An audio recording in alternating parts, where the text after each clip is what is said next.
Hey guys, সারাদিন ধরে আজকে বৃষ্টি থামার নামই নিচ্ছিল না, বেশ ভালোও লাগছিল। আর তারই মধ্যে ধুপ করে একটা কিছু পড়ার আওয়াজ পেলাম। গিয়ে দেখি বড় সাইজের একটা তাল পেয়েছি।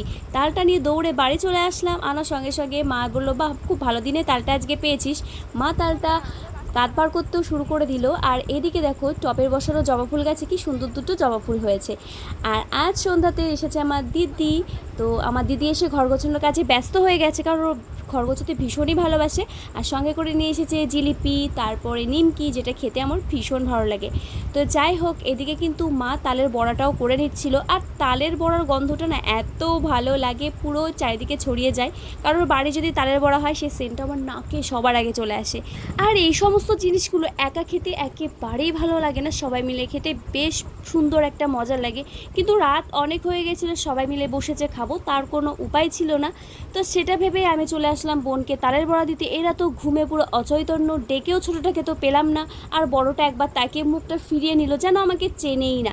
তো যাই হোক, আজকে ব্লগটা এই পর্যন্তই। চলো, টাটা, বাই।